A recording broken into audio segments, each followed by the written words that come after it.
Dinosaurus.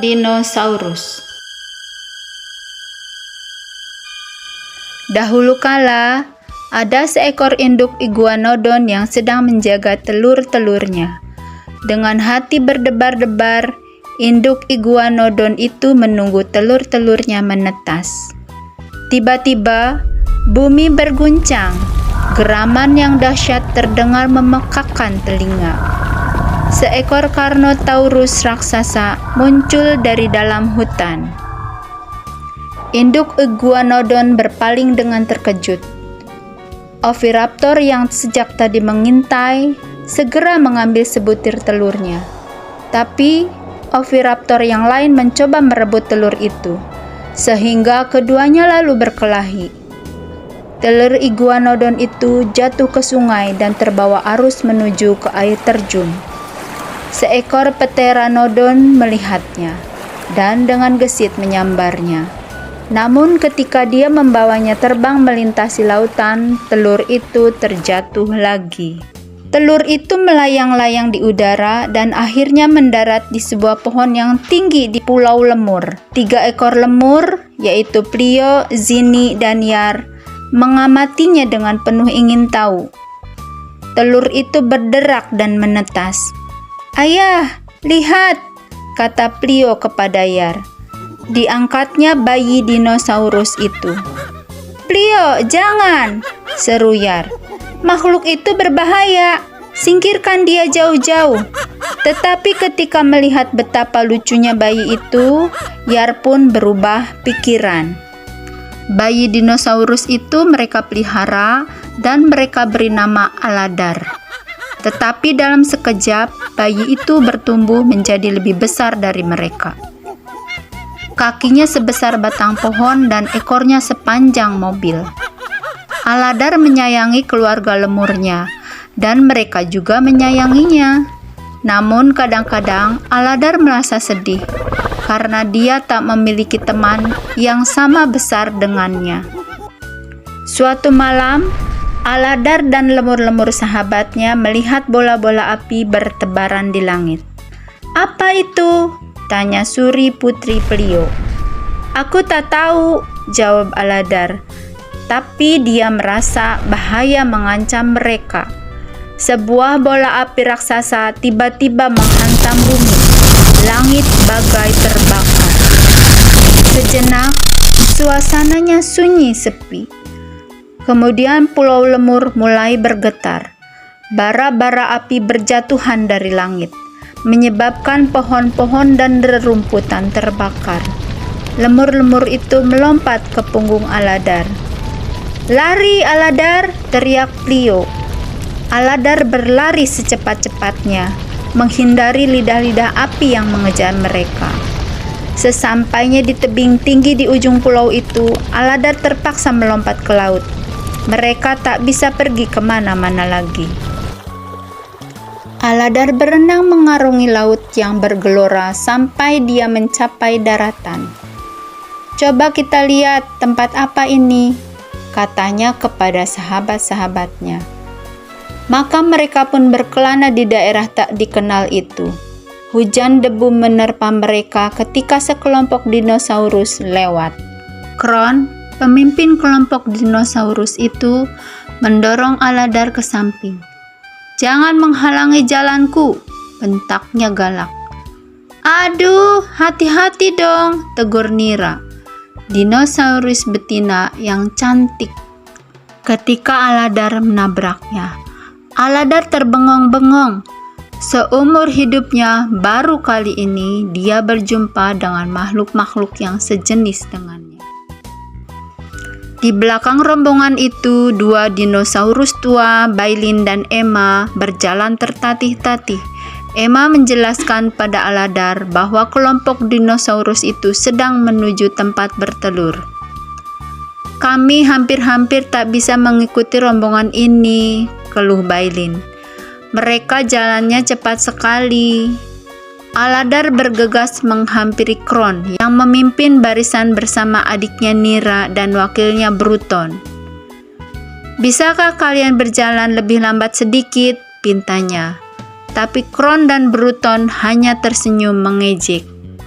Kelompok dinosaurus itu terus menempuh perjalanan melintasi daerah yang tandus dan berbukit-bukit karang. Tak ada air sama sekali. Mereka semua kehausan dan kelelahan. Emma dan Bailin berkali-kali tersungkur kecapean. Aladar membantu mereka sedapat-dapatnya. Akhirnya, terdengar seruan-seruan gembira dari arah depan. "Danau!" Emma ikut berseru penuh semangat. Akhirnya mereka akan mendapat air. Mereka tinggal mendaki sebuah bukit lagi untuk mencapai danau itu. Tetapi setiba mereka di sana, danaunya ternyata sudah kering. Beruntung Aladar cerdik. Dia memperkirakan di bawah tanah mungkin masih ada air. Aladar membantu Bailin menekan tanah itu dengan telapak kakinya. "Di sini ada air," serunya, memperbesar lubang yang dibuat oleh telapak kaki Bailin. Air yang dingin dan jernih menyembur keluar. Para dinosaurus yang kehausan langsung menyerbunya. Aladar melindungi Emma dari dinosaurus-dinosaurus yang saling dorong itu. Dia juga membantu memberi minum 2 dinosaurus kecil. Nera memandangnya dengan kagum. Aladar dinosaurus paling baik hati yang pernah ditemuinya.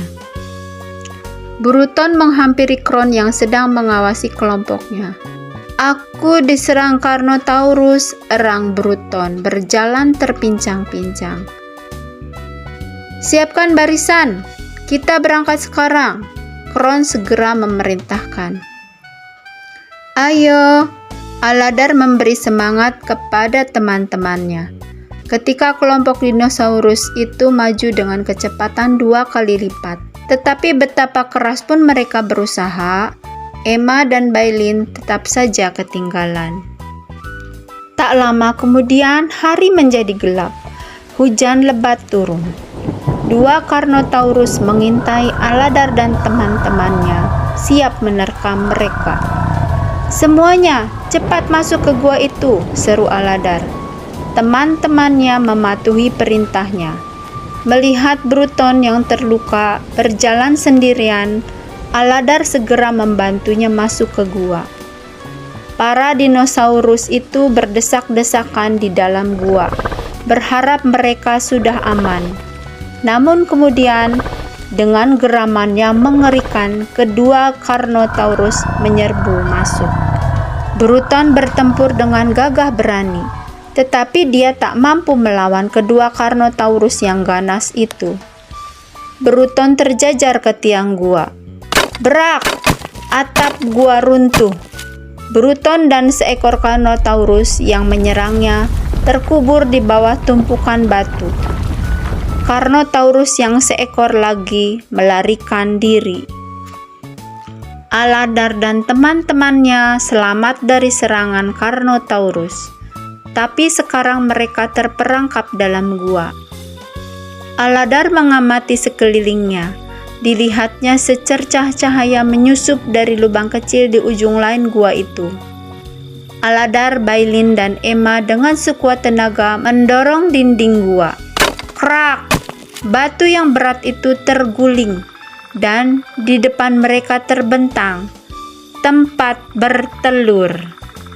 "Di mana Kron dan rombongannya?"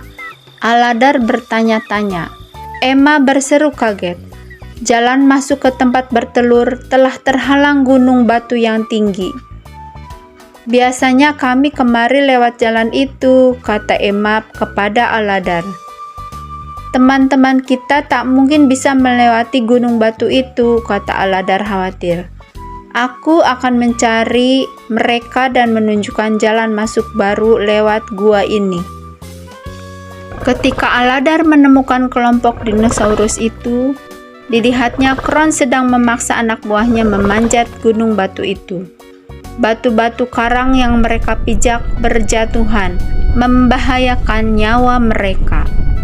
"Kron, aku sudah menemukan jalan yang aman," teriak Aladar. Tapi Kron tak menghiraukannya. Dia tetap saja memanjat sambil memerintahkan yang lain untuk mengikutinya. Aladar berhasil membujuk Nera dan kelompok dinosaurus itu untuk pergi bersamanya. Namun belum jauh mereka berjalan, si Carnotaurus muncul lagi dan menghadang mereka. "Jangan berpencar!" teriak Aladar. Kemudian dia mulai menguak sekeras-kerasnya. Dinosaurus yang lain mengikuti perbuatannya. Si Carnotaurus kebingungan mendengar uakan begitu banyak dinosaurus. Carnotaurus itu berbalik dan melihat Kron sendirian mendaki gunung batu. Dia beralih menyerang Kron. Nera dan Aladar berlari untuk menolong Kron, tapi terlambat. Kron sudah tewas. Carnotaurus itu lalu menyerang Nera. Sambil menguak keras, Aladar menyabetkan ekornya ke arah si Carnotaurus. Carnotaurus itu terhuyung mundur dan jatuh ke jurang. Aladar menang. Aladar memimpin kelompoknya menuju ke tempat bertelur. Di sana mereka hidup tenang dan bahagia. Aladar menikah dengan Nera dan sebentar lagi akan menjadi ayah. "Oh, betapa senangnya aku!" seru Emma ketika telur-telur Nera menetas. Leo, Yar, dan Suri juga sangat gembira. Tetapi yang paling bahagia tentu saja Aladar, karena akhirnya dia mempunyai keluarga yang sudah lama didambakannya.